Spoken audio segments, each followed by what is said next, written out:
Are you ready to do the necessary work to become the best version of yourself?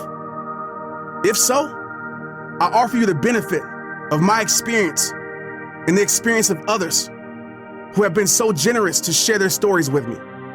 I'll be there, coaching you up and giving you the tools you need to get out of a bad situation and onto something so much better. There's hard work coming in this book. You're gonna have to face some things that maybe you prefer not to face. You're gonna have to get rid of some things in your life that are gonna be very hard to get rid of. But I'll stick with you every step of the way, sharing with you how I dealt with the same situations.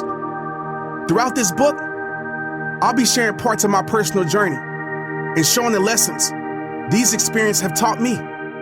I will also share lots and lots of stories from followers all over the globe.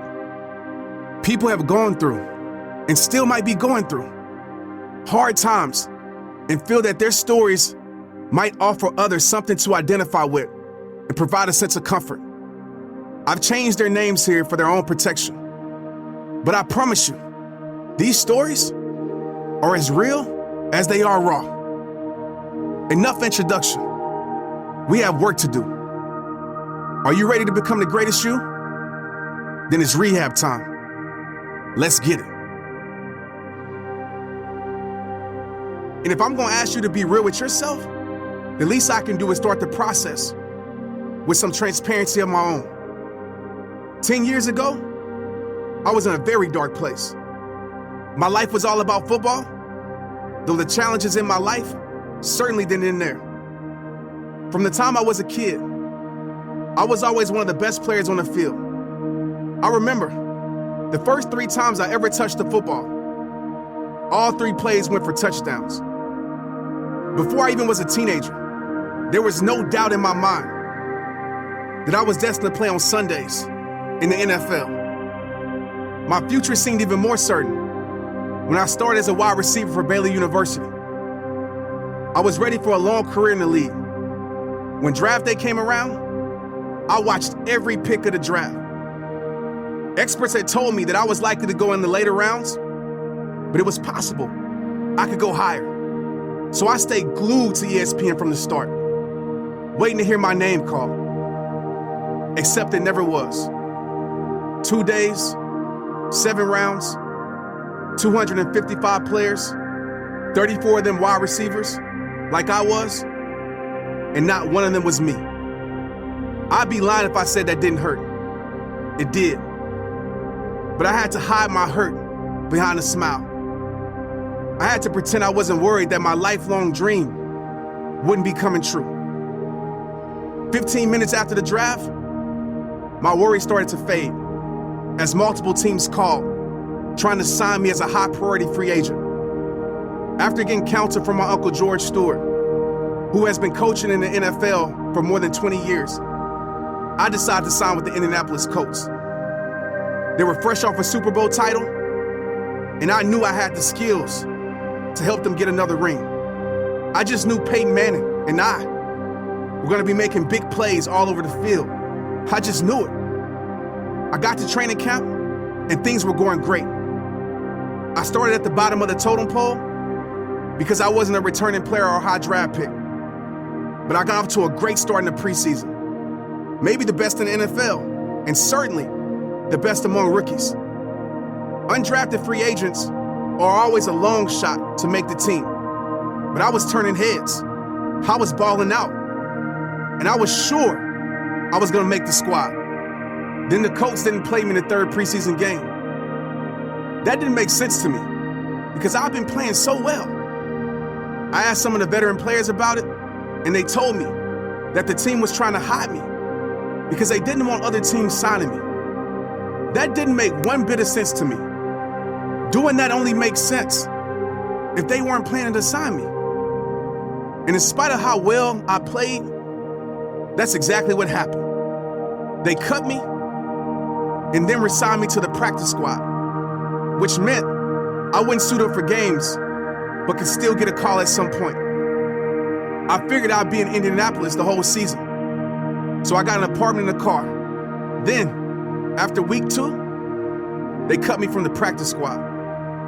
All of a sudden, I gone from visions of being an NFL star to right back in my room in my parents' house. Not wanting to go out because I was too embarrassed to talk to anyone about what happened to me. Not getting drafted hurt, but this hurt even more. I've been working for this since I was 6 years old. How could it be slipping away from me?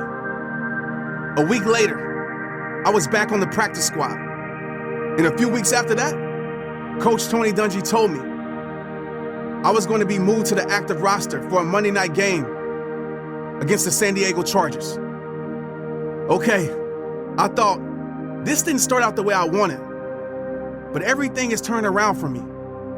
10 years from now, my friends and I will laugh about how I was worried that my long NFL career wasn't going to happen.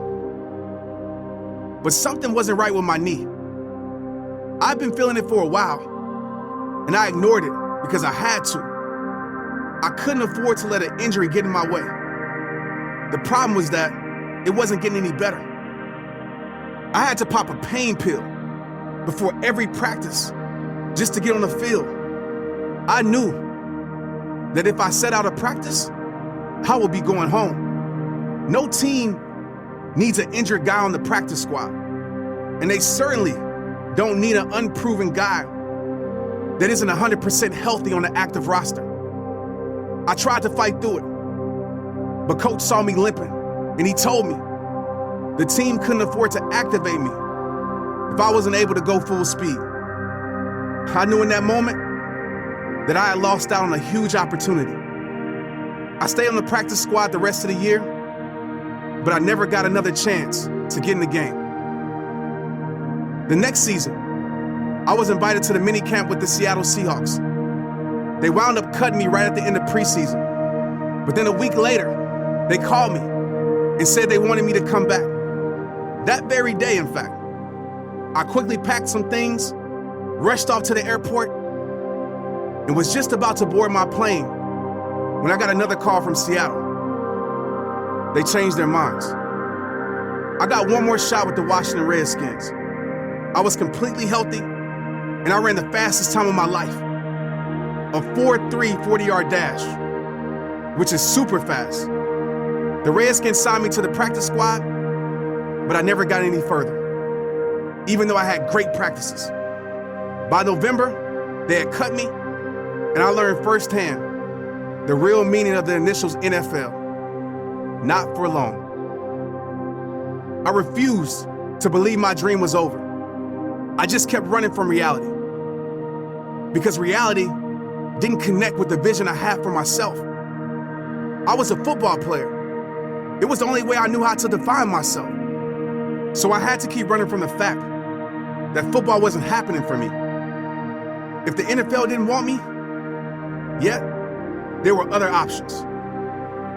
There was the Arena Football League, and they were happy to have me. The game was brutal on my body because the fields are small and the turf is laid over concrete, but at least I was playing. Then I got a call from my college coach to come play for the United Football League, a new professional league that had been trying to compete directly with the NFL. I had a great tryout, and I ran one of my fastest 40s ever. They said they were going to sign me, and I thought this could be my ticket to the pros. 2 weeks later, I got a call saying the league was going to fold. It had lost too much money, and football fans had made it clear they didn't want a new league. Reality had gotten right up in my face, but I still kept running. I was fast during tryouts, but I was even faster when I was running away from the truth. And while I was running, I was doing all kinds of other destructive things to my life. I started smoking and drinking, and I was partying all the time. I was running around with women, even though I had an on-again, off-again girlfriend I met when I was with the Colts. I didn't care about life. I was living reckless,